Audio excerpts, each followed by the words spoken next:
ટીમો છે quiz competition માટે. હવે સૌથી પહેલા આપણે દરેક ટીમનો પરિચય લઈ લઈએ.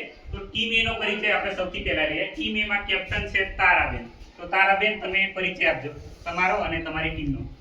મારું નામ રાઠવા તારાબેન વિકેશભાઈ છે. હું ધોરણ 8 માં સાદી પ્રાથમિક શાળામાં અભ્યાસ કરું છું. મારી ટીમમાં રાઠવા નિકુસાબેન, રાઠવા નીલમબેન, રાઠવા નિશાબેન, રાઠવા સ્નેહાબેન છે. ઓકે, થેન્ક યુ તારા. હવે આપણે ટીમ બી નો પરિચય લઈશું. ટીમ બી ના કેપ્ટન દીપિકાબેન છે. મારું નામ રાઠવા દીપિકાબેન વિનુભાઈ. હું ધોરણ 8 માં ભણું છું સાદી પ્રાથમિક શાળા. મારી ટીમમાં કિંજલબેન, રાઠવા કિંજલબેન, હરગમભાઈ, રાઠવા જાગૃતિબેન, સુખરામભાઈ, રાઠવા જાગૃતિબેન, નરસિંહભાઈ, રાઠવા દયાબેન. Okay, thank you Deepika. હવે આપણે ટીમ સી નો પરિચય લઈશું. ધવલભાઈ. મારું નામ રાઠવા ધવલભાઈ છે. મારી ધોરણ 8 સાદી પ્રાથમિક શાળા.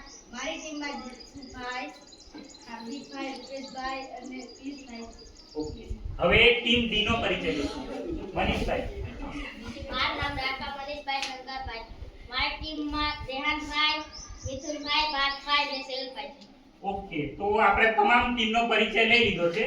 હવે તમામ ટીમને હું એક વખત નિયમો કહી દઉં છું.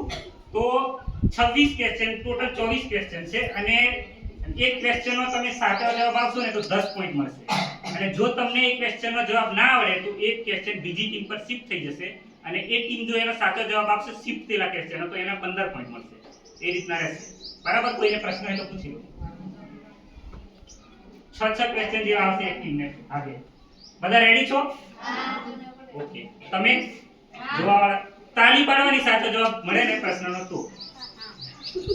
પ્રથમ સવાલ છે કે બંધારણ સભાના અધ્યક્ષ કોણ હતા? કાયમી અધ્યક્ષ. જવાબ બોલવાનો છે. જી નહીં. Doctor Rajendra Prasad. Okay, doctor Rajendra Prasad સાચો જવાબ. હવે ટીમ બી માટે ક્વેશ્ચન છે કે આપણા દેશના બંધારણને અમલમાં ક્યારથી મૂકવામાં આવ્યું હતું? આપણા દેશના બંધારણને અમલમાં ક્યારથી મૂકવામાં આવ્યું હતું? માઇક તો લઈ લો. માહિતી લઈ લો, જેને જે બોલવું હોય. આપણા દેશના બંધારણને ક્યારથી અમલમાં મૂકવામાં આવ્યું હતું કે લાગુ પાડવામાં આવ્યું હતું?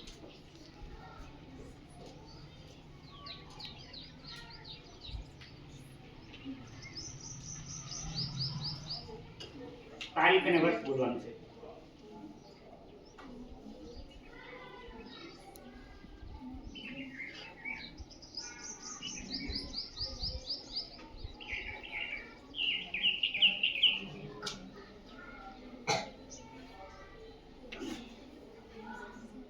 આપણા દેશના બંધારણને અમલમાં ક્યારથી મૂકવામાં આવ્યું હતું? એ પ્રશ્ન છે.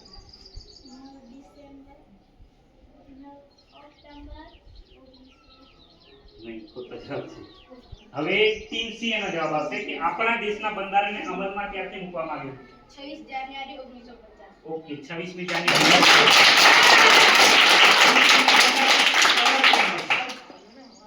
હવે આ ટીમ ડી માટે ક્વેશ્ચન છે. કયા દિવસને બંધારણ દિવસ તરીકે ઉજવવામાં આવે છે? તારીખ બોલવાની છે. બંધારણ દિવસ. ખાલી તારીખ બોલવાની છે. વર્ષ નહીં બોલતો તો ચાલશે. બંધારણ દિવસ.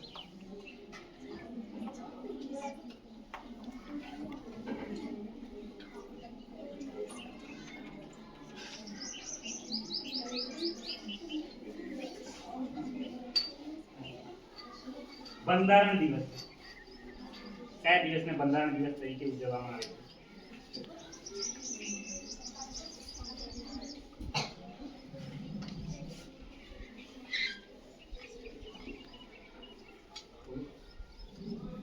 ઓકે, ટીમ એ કયા દિવસને બંધારણ દિવસ તરીકે ઉજવવામાં આવે છે? 15મી ઓગસ્ટ. નહીં, 15મી ઓગસ્ટ નહીં. સ્વતંત્રતા દિવસ તરીકે ઉજવવામાં આવે છે 15મી ઓગસ્ટ. તમને ખબર છે બંધારણ દિવસ? તમારે નથી બોલવાનું.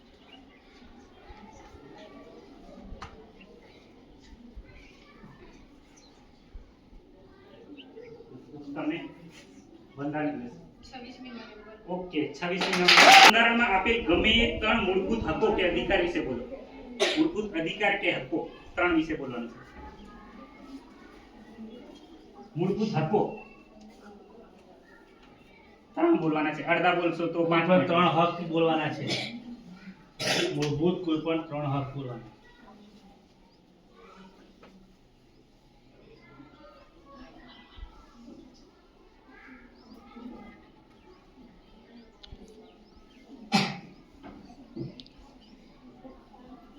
નથી ખબર તો આમને પૂછો. મૂળભૂત હકો 3 ભારતના બંધારણમાં આપેલા છે.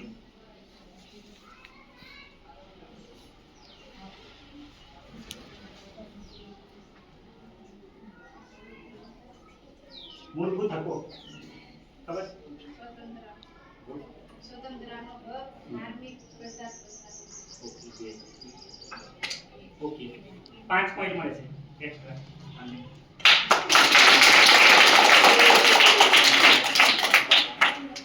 સંસદના નીચલા ગૃહનું નામ જણાવો. સંસદના નીચલા ગૃહનું નામ. લોકસભા સાચો જવાબ છે. 10 પોઈન્ટ. પોઈન્ટ 10 ના પેલા આ પ્રશ્ન પૂછ્યો તો પહેલા પ્રશ્ન પેલો કર્યો તો રીતિ પેલો તમે 15 વાળો બોલ્યો તો એક્સ્ટ્રા પ્રશ્ન કર્યો. રાજ્યસભાના સભ્યની મુદત કેટલા વર્ષની હોય છે? રાજ્યસભાના જે સંસદ હોય એના સભ્યની મુદત 5 વર્ષ પૂરો છે રાજ્યસભામાં. રાજ્યસભાના 6 સાચો જવાબ. 15 પોર્ટુગીઝોએ 1530 માં ભારતના કયા શહેરને પોતાની રાજધાની બનાવી હતી? પોર્ટુગીઝોએ 1530 માં ભારતના કયા શહેરને પોતાની રાજધાની બનાવી હતી?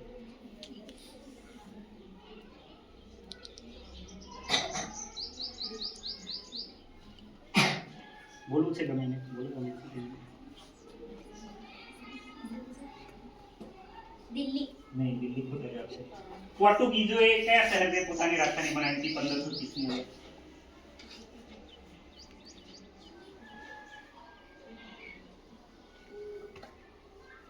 તમારા બાબુ ગોવા સાચો જવાબ છે.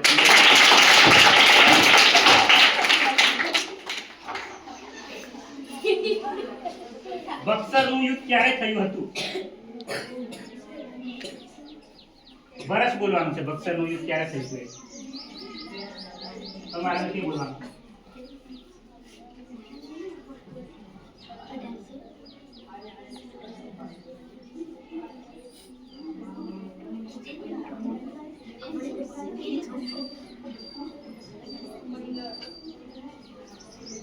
આ લઈને બોલજો ને.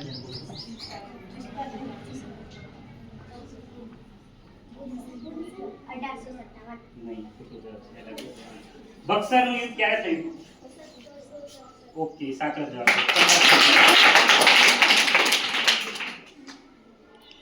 ભારતમાં કાયમી જમાબંધી 1793 માં દાખલ કરવામાં આવી હતી ત્યારે ભારતના ગવર્નર જનરલ કોણ હતા? કાયમી જમાબંધી. ઓકે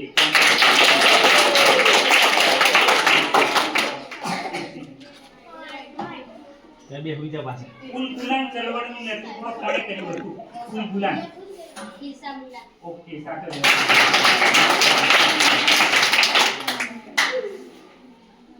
પોલિયો બેક્ટેરિયા વાયરસ કે પ્રજીવ શેનાથી થાય છે? પોલિયો રોગ જે છે ને બેક્ટેરિયા વાયરસ કે પ્રજીવ શેનાથી થાય છે? આમાં 3 જ જવાબ આવે છે એટલે નહીં આવડે તો પ્રશ્ન કેન્સલ થઈ જાય. 3 માંથી ગમે એ બોલવાનું છે. આગળ શિફ્ટ નહીં થાય. 3 ઓપ્શન આપી દો. વાયરસ માંથી પોલિયો થાય છે. સાચો જવાબ છે. 10 પોઈન્ટ. મલેરિયા બેક્ટેરિયા વાયરસ કે પ્રજીવ શેનાથી થાય છે? મલેરિયા. રાજીવ. ઓકે સાચો જવાબ.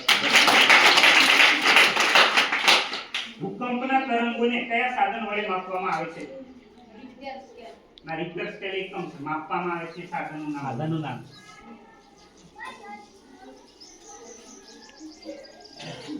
કયા સાધન વડે માપવામાં આવે છે? બોલો. સિસ્મોગ્રાફ. Okay seismograph.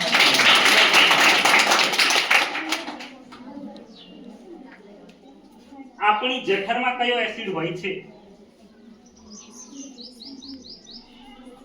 જઠરમાં કયો એસિડ હોય છે?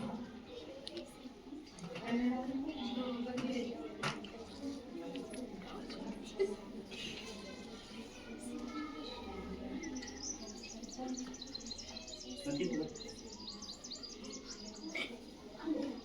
બેઝ એસિડ એસિડનું નામ બોલો. એ કે છે કયો એસિડ રહેશે જઠરની અંદર? એસિડ કયો જઠરની અંદર એસિડ રહેશે. એને મારે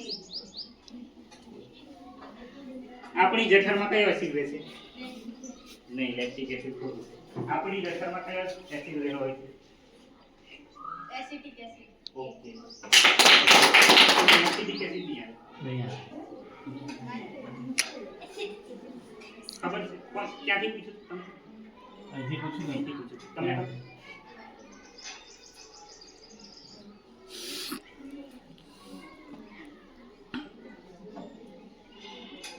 હાઇડ્રોક્લોરિક એસિડ આવે છે. હવે અહીંયાથી આપો. સજીવોનો સૌથી નાનો રચનાત્મક અને ક્રિયાત્મક એકમ કયો છે?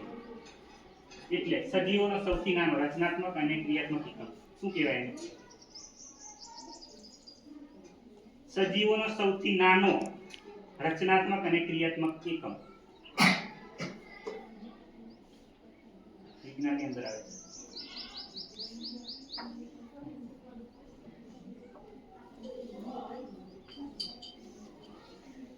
સજીવોનો સૌથી નાનો રચનાત્મક અને ક્રિયાત્મક એકમ તમને આવે?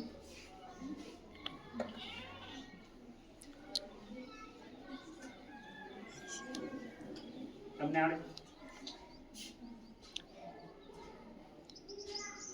કોષ જવાબ આવે છે. સેલ. વિજ્ઞાનના 2 પ્રશ્નો નહીં આવડે તમને હો. આ વિજ્ઞાનના શિક્ષકને સજા કરવી પડશે. દૂષિત પાણીની ટ્રીટમેન્ટ માટેની પ્રક્રિયા કયા નામે ઓળખાય છે? દૂષિત પાણી, જે ગંદુ પાણી હોય એને ટ્રીટમેન્ટ કે સારું કરવા માટે એક પ્રક્રિયા આવે છે. વિજ્ઞાનમાં જ આવે છે. ખબર? ગંદા પાણીને ચોખ્ખું કરવા માટે કઈ પ્રક્રિયા? એક કોઈ પ્રક્રિયા છે.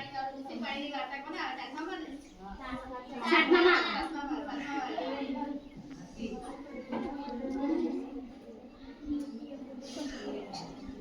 ગંદા પાણીને ચોખ્ખા કરવા માટે તે કોઈ પણ પ્રક્રિયા બોલવાની છે કે એમાં સ્પેસિફાઈ છે?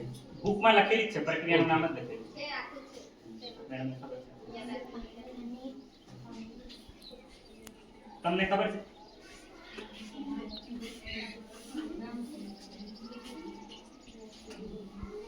તમને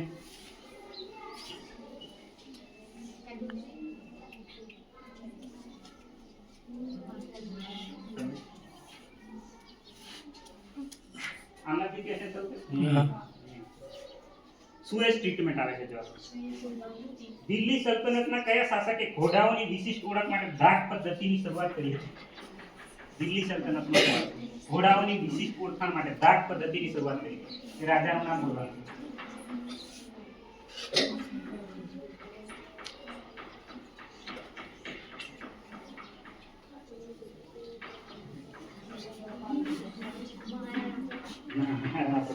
દિલ્હીમાં કે મહારાષ્ટ્ર? તમને ખબર છે? દિલ્હી સલ્તનતની અંદર કયા શાસકે કે રાજાએ ઘોડાઓની વિશિષ્ટ ઓળખ માટે દાઢ પદ્ધતિની શરૂઆત કરી હતી?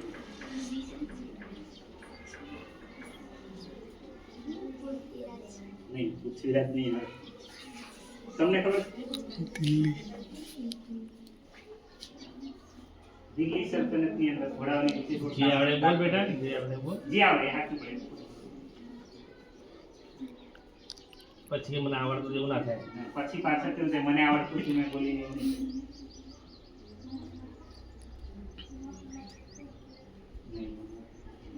તમને ખબર છે?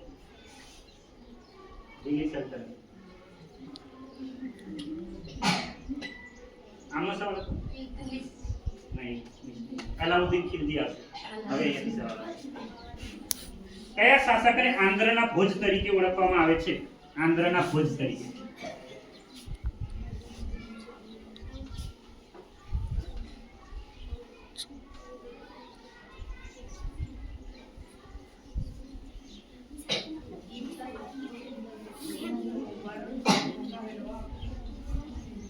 બોલી જાય, સાચું પડે કે ખોટું પડે?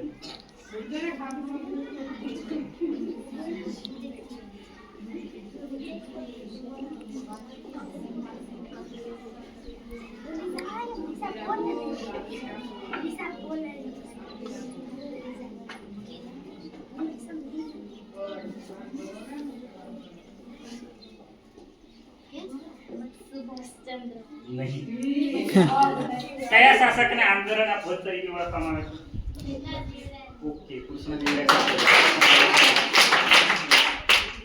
હવે તમને ચિત્ર વિચિત્રનો મેળો ક્યાં ભરાય છે? ચિત્ર વિચિત્રનો મેળો ક્યાં ભરાય છે? 15 પોઈન્ટમાં. ચિત્ર વિચિત્રનો મેળો ક્યાં ભરાય છે? જગ્યાનું નામ બોલો. ચિત્ર વિચિત્રનો મેળો ક્યાં ભરાય છે?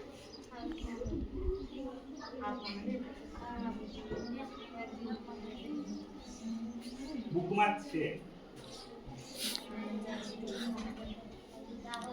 નહીં, દાહોદ તો નથી. ચિત્ર વિચિત્રનો મેળો ક્યાં ભરાય છે?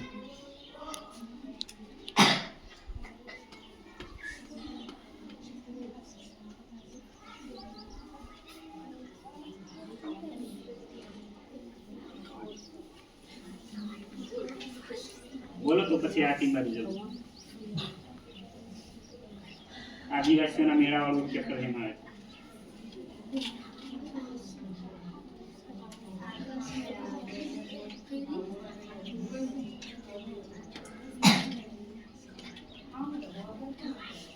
આપણે છે જવા દો આગળ. ક્યાં ભરાય છે ચિત્ર વિચિત્ર મેળો? ના, હા એમ નથી પૂછ્યો તો. સાબરકાંઠામાં ભરાય છે.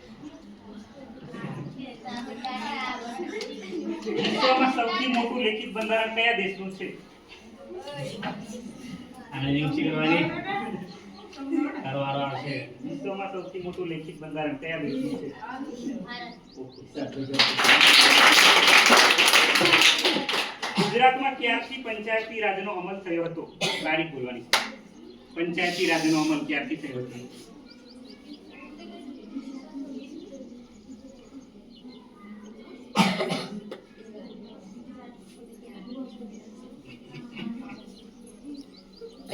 છે યાદ તારીખ?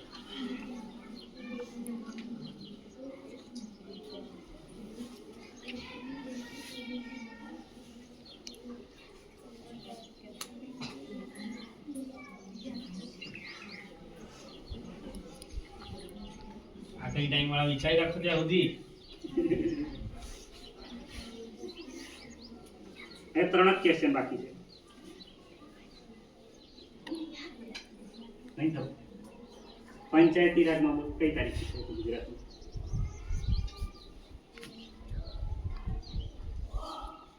તમારી બુકમાં બધા ઘાટું અક્ષર જ લખેલું છે આ બધું.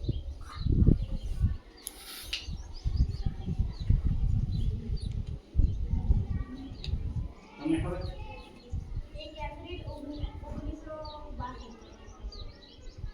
થોડુંક બરાબર છે, થોડુંક ખોટું. 5 પોઈન્ટ આપીએ છે. વર્ષ 63 આવે છે. સી ટીમને 5 પોઈન્ટ એડ કરી દો. તમને પૂછો તો આને પૂછો.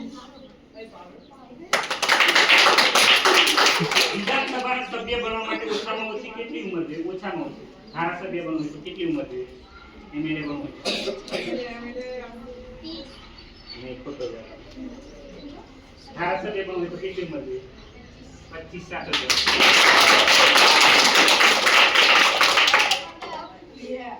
1928 ની અંદર એમ્સ્ટરડમ ઓલિમ્પિકમાં ભારતીય હોકી ટીમ ગોલ્ડ મેડલ જીતી છે. એ ટીમના કેપ્ટન કોણ હતા? આ ક્વેશ્ચન આમાં નથી, મેં તમને ત્યાં કીધું હતું ત્યારે કીધું કારકિર્દી માર્ગદર્શન વાળા છે. ઓકે, જયપાલ સિંહ. નીરજ ચોપડા કઈ રમતના ખેલાડી છે?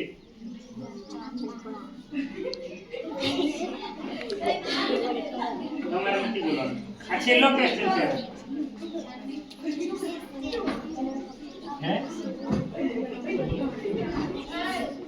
બોલો, ગમે એક બોલો. ના, ખોટો જવાબ છે. ચેસ. વધારે નથી બોલવાનું, એક જ બોલવાનું છે. નીરજ ચોપડા કઈ ટીમના ખેલાડી, કઈ ગેમના ખેલાડી છે? કઈ રમત?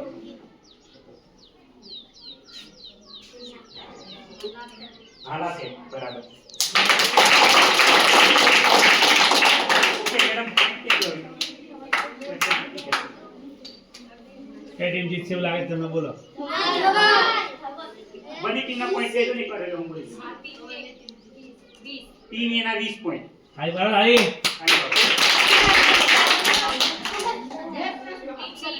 ટીમ બી 50. અરે વાહ ટીમ સી.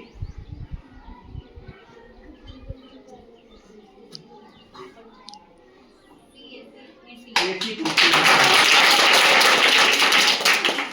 ટીમ બી 60. તો ટીમ સી વિજેતા જાહેર થાય છે. હવે એક કામ કરો જવાના માર્ક માફ કરી દો ધવલ ચાલો આપે બધા તમારું કેપ્ટન હારવા છે બીજું કાંઈ નહીં તમારે બોલવાની જરૂર ના પડે